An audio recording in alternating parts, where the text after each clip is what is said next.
नमस्कार मंडळी, होळी आणि रंगपंचमीच्या तुम्हा सगळ्यांना खूप खूप शुभेच्छा। सण म्हटला की उत्साह आलाच। आपल्या हिंदू धर्मामध्ये प्रत्येक सणाचं वेगवेगळं महत्त्व आहे आणि आपण प्रत्येक सण तेवढ्याच उत्साहाने आनंदाने साजरा करत असतो।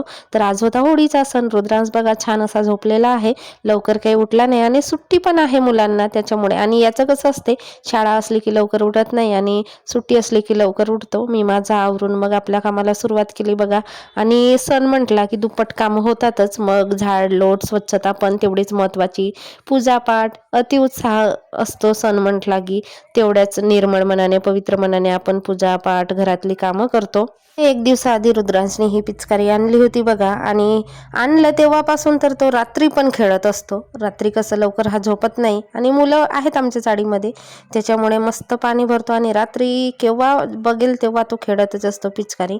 आणि सण म्हटला तर मग गोडधोडचे पदार्थ आलेच। पुरणपोळी बनवायचा विचार होता पण मग नाही बनवली, वडे बनवले, फक्त मुगाच्या डाळीचे वडे। आणि कसं आम्ही दोघंच असतो, यांना पण तेलकट पदार्थ खायला नाही आवडत। नाहीतर गावाकडे ना पंचपक्वान्न बनवले जातात, काय काय बनवतात रे बाबा सण म्हटलं की। आणि होळी दिवाळी दसरा हे म्हटलं तर जरा मोठे सण आहेत, त्याच्यामुळे तर चांगलं अजून जास्त काही काही बनवलं जातं वेगवेगळे पदार्थ।